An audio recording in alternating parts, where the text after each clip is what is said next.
Nu är vi i Sonys monter här på IBC och vi träffar Oliver Bouvet som kommer att förklara lite grann om de mycket spännande släppen som de har haft här faktiskt. Oliver Bouvet, I know that you have released a new camera, yes. 4K, Yes. which right here. What can you say about it? Okay, so this is the very first Handycam 4K camcorder, professional.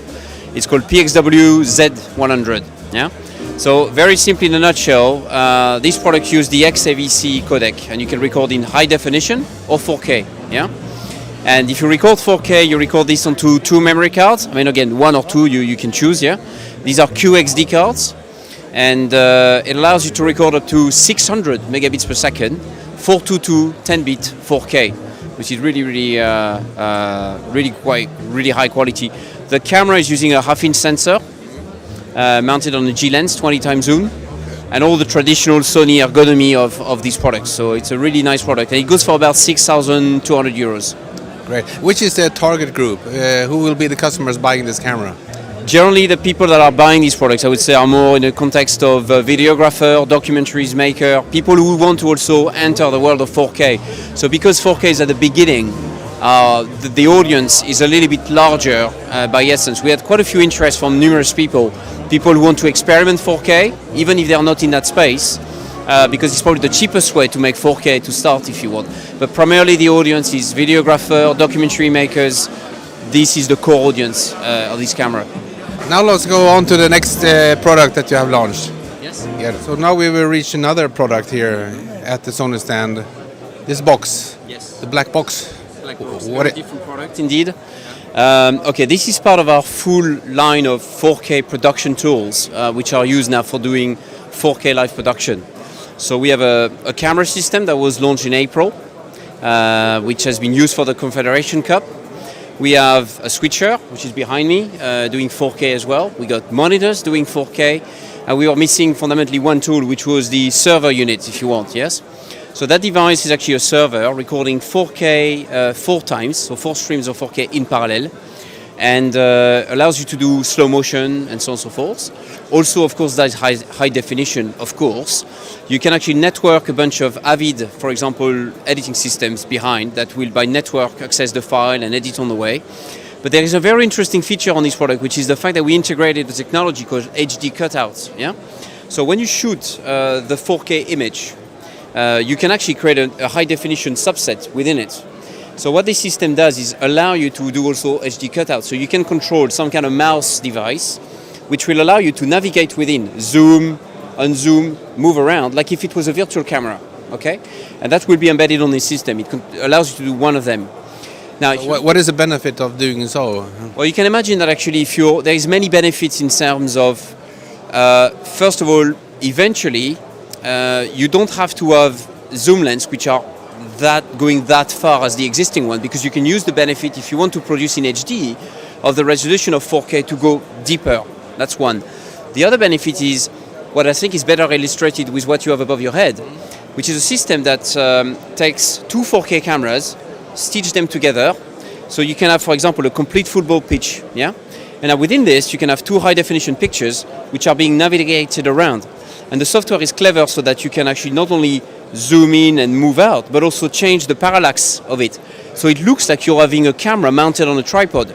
But in reality, it's only 2 cameras completely fixed, filming, and you can create virtual cameras movements within. So if you want to cover a football match, for example, without having to carry all the tripods, you just come in, put 2 cameras on the fixed mode, go away and control remotely in the OB van if you want, aside the switcher. So it's a complementary system to high definition, and it gives 4K something more than just 4K. You use it for high def production. So you mean that 2 4K cameras, so it's like double 4K then? Yeah, it's 8K by 2K image you create, so it's a really huge picture. Interesting. Yeah. Oh, yeah? It's a system we've been showing for years now in terms of R&D, and it's coming to market at the end of this year now. Great. Now let's go on to the next. Yeah. Now we're in a different booth here. Yes. What's new?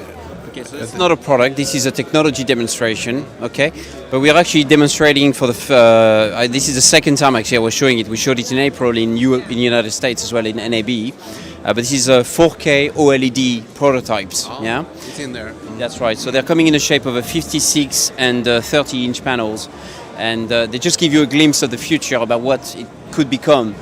Of course, for professional, but ideally as well for consumer. And the picture is, I mean, as I'm sure you can see by your own eyes, Yeah, it's just it's simply, it's extraordinary. So this is, it really proves the point of 4K. And it's interesting because this is only 56 inch, right? It's not so big. And yet, in 4K, you really see 4K difference compared to high definition, despite the fact the screen is quite small in today's standard. So it proves the point that 4K, even at this size, makes a lot of sense. Yeah. Here is another black box. What is that? Another black box. Yeah, we like black box actually. They look nice. It's a product called Optical Disc Archive. Okay, so as the name implies, it's archive. So this is actually literally a cartridge, which is from you have different sizes. Start at 300 gigabytes, goes up to 1.5 terabytes. Okay, for data storage.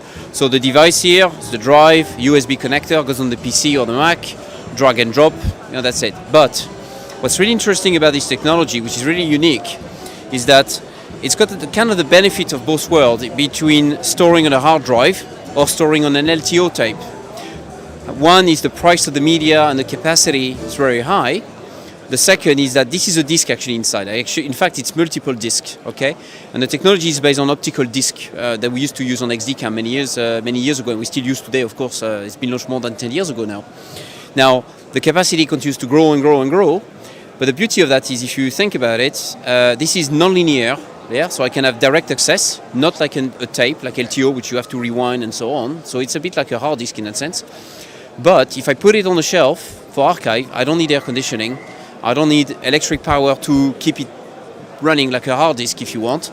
I can take it and I can dump it into the water, leave it for 5 days and take it back, dry it, and it would still work. Have you actually tried that? Yeah, of course we tried it, and many customers actually have tried that even before us with XD-Cam, because funny enough, XD-Cam as a technology was available in the market for quite some years.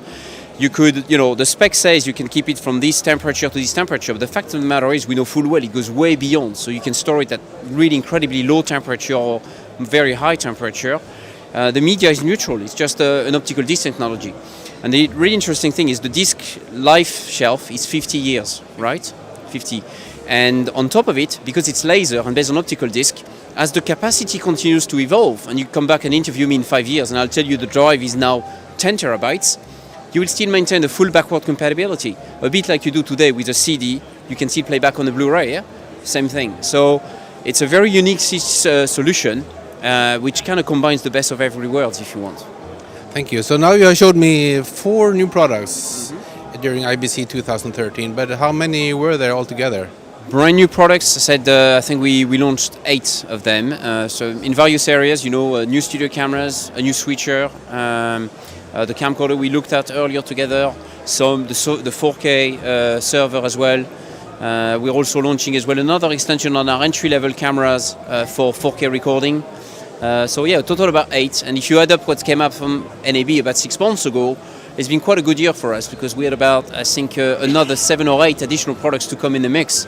So yeah, quite a fruitful year. Merci beaucoup. De rien.